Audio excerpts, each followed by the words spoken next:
પોરબંદરની અંદર મહાનગરપાલિકા બન્યા બાદ લોકોને કંઈક નવી અપેક્ષા હતી, જેમાં સૌથી મોટી અપેક્ષા કે ફરવાલાયક સ્થળો સારી જગ્યા બને.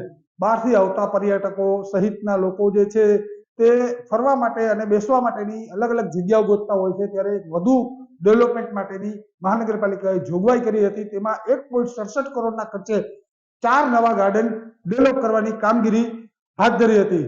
જ્યારે આ જાહેરાત થતાની સાથે જ લોકોમાં પણ ક્યાંક ખુશીનો માહોલ હતો, પરંતુ આ જે 4 ગાર્ડન છે તેની અંદર સૌથી મોટી વાત છે કે એમાં 4માંથી એક ગાર્ડન જે છે તે ગાર્ડન પોરબંદર મહાનગરપાલિકા જ્યારે બની એ પહેલા જ નગરપાલિકાના સમયમાં આ ગાર્ડન નિરમા કેમિકલ એટલે સૌકેમ જે આ ગાર્ડન ડેવલપ કરશે તે રીતના દત્તક તરીકે સોંપી દેવામાં આવ્યું હતું. પરંતુ આ 1.67 કરોડના જે ટેન્ડર થયા છે તેની અંદર આ ગાર્ડનનો ઉલ્લેખ કયા કારણથી કરવામાં આવ્યો તે સમજાતું નથી. થતી હશે ભ્રષ્ટાચારની ગંધ, કઈ ખબર નથી. પરંતુ અત્યારે જે ડેવલપમેન્ટ થઈ રહ્યા છે તે તમામ ગાર્ડન છે તેની અંદર પેલું ગાર્ડન નાગાર્જુન સિસોદિયા પાર્ક, જેની અંદર તમે જોઈ શકો છો જે પથ્થરનો ઉપયોગ કરવામાં આવી રહ્યો છે તે ખરેખર હલકી અને નબળી ગુણવત્તાના પથ્થરનો થપ્પો પડ્યો છે ને તમને અત્યારે નજરે દેખાય છે.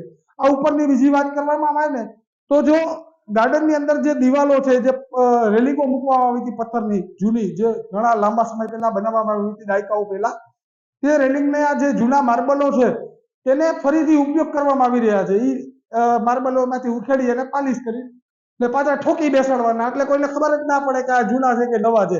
એની ઉપર મસ્ત મજાનું પાલિશ ચમકતું રહે આ રીતે ગોઠવી દેવામાં આવ્યું છે. આ ઉપર ત્રીજા ગાર્ડનની વાત કરવામાં આવી તો વિલા સર્કિટ હાઉસની સામે જો મસ્ત મજાનું ગાર્ડન, બહુ મોટું ગાર્ડન હતું. તે ગાર્ડનની અંદર એક રેલિંગ હતી, જે રેલિંગ માત્ર ને માત્ર કલર અને જાળવણીના અભાવે ક્યાંક ખરાબ દેખાતી હતી. જો એને ખરેખર કલર કરી દેવામાં આવ્યો હોત તો આ રેલિંગ છે તે ફરીથી વ્યવસ્થિત ગોઠવાઈ જાય તેમ હતી. અને એ ગાર્ડનને માત્ર ને માત્ર સફાઈના અભાવના કારણે અને જાળવણીના અભાવના કારણે આ ગાર્ડન ક્યાંક કંડમ હતું, જેને ફરીથી ડેવલપ કરવામાં આવી રહ્યું છે. ચોથા ગાર્ડનની વાત કરવામાં આવે તો ચોથું ગાર્ડન જે છે તે ચોપાટીના મેઇન ગેટ જે સુસ્વાગતમ લખેલું છે વીવીઆઈપી સર્કિટ હાઉસની એક્ઝેક્ટ સામે, આ ગાર્ડન પોરબંદરના પૂર્વ પ્રમુખ જે સુનિલ ગોયલ હતા તેના સમયમાં આ ગાર્ડન ડેવલપ કરવામાં આવ્યું હતું. તેની અંદર લાખો રૂપિયાના ખર્ચા કરી અને ક્યાંક એ ગાર્ડનની અંદર ફુવારા ગોઠવવામાં આવ્યા હતા, સર્કલો બનાવવામાં આવ્યા હતા, ગેટો બનાવવામાં આવ્યા હતા. ખૂબ સરસ બાબત છે કે આટલા વર્ષ પછી પણ માત્ર ફુવારો ખરાબ થયો છે, એની દિવાલો અને ગેટ એમનેમ હતા. આજની તારીખે પણ જે નવા કોન્ટ્રાક્ટર ડેવલપમેન્ટ કરવાના બદલે એ ગાર્ડનમાં ઇન્સ્ટોલેશન કરી રહ્યા છે, જે રીઇન્સ્ટોલેશન કરવાનું હોય ને તે રીતની કામગીરી ચાલી રહી છે. એ ગેટ છે હજી એમનેમ રાખ્યો છે, એની દિવાલો છે તો એમાં માત્ર પ્લાસ્ટર કરીને ચલાવી લેવામાં આવે છે. એટલે આ ડેવલપમેન્ટ નહીં, આને રીઇન્સ્ટોલેશન કહેવાય. કોન્ટ્રાક્ટરોની ભાષામાં ને રીઇન્સ્ટોલેશન કહેવાય. એટલું તો જ્ઞાન અમારામાં પણ છે. એટલે સૌથી મોટી બાબત છે કે આ 4 ગાર્ડનની અંદર એક ગાર્ડન તો જે નિરમા કેમિકલ છે એની હજી દત્તક તરીકે પરત સોંપ્યું નથી, તો એની અંદર ક્યાંક અત્યારે મોટો ભ્રષ્ટાચાર થતો હોય, કેમ કે એ ગાર્ડન જ આ મહાનગરપાલિકાના હસ્તક નથી. તો મહાનગરપાલિકાનું ટેન્ડર શું કારણથી કરે છે ને એ એક સમજાતું નથી. બીજી વાત કે આ જે નાગાર્જુન સિસોદિયા પાર્ક છે તેની અંદર જે કામ ચાલી રહ્યું છે, પછી સર્કિટ હાઉસની સામે જે કામ ચાલી રહ્યું છે, વિલા સર્કિટ હાઉસની સામે જે 2 ગાર્ડનના કામ ચાલી રહ્યા છે, કોઈ પણ જગ્યાએ પોરબંદર મહાનગરપાલિકા કે રેવન્યુ ડિપાર્ટમેન્ટ જે અત્યારે વહીવટદાર કહેવાય છે, વહીવટદારી શાસન છે, અધિકારીઓના રાજમાં જે કામ ચાલી રહ્યા છે તેની અંદર કોઈની એક નજર નથી કે આની અંદર આ ગાર્ડનોની અંદર શું થઈ રહ્યું છે. મોટી વાત તો એ છે કે આ ગાર્ડનોની અંદર સીધા ભ્રષ્ટાચાર થઈ રહ્યા છે અને અધિકારીઓ તેની ઉપર નજર રાખતા નથી. તે એક મોટી બાબત છે. હવે ક્યાંક જોવાનું તો એ છે કે અધિકારીઓના રાજની વચ્ચે મોટી જે કહેવાય કે સીટ આવી ગઈ છે.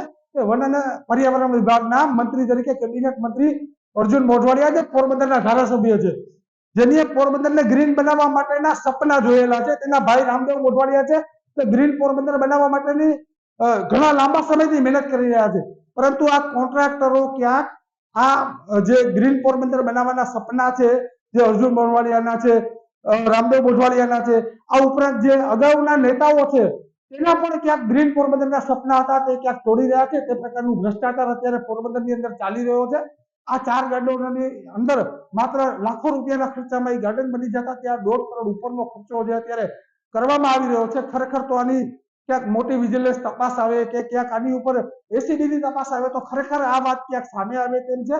અને 1.67 કરોડ રૂપિયા જે છે તે કેવી રીતે ખર્ચ કરવામાં આવે છે, એની અંદર કઈ પ્રકારના મટીરિયલ વાપરવામાં આવે છે, આ ગાર્ડનની અંદર નવા મટીરિયલ શું લાવવામાં આવ્યા છે અને જૂના મટીરિયલનો ક્યાં ઉપયોગ કરવામાં આવ્યો છે, આ એક મોટી બાબત છે. ભ્રષ્ટાચારની એક આ મોટામાં મોટી ગંધ કહેવાય ને, તો એ એક આ સૌથી મોટી ગંધ છે.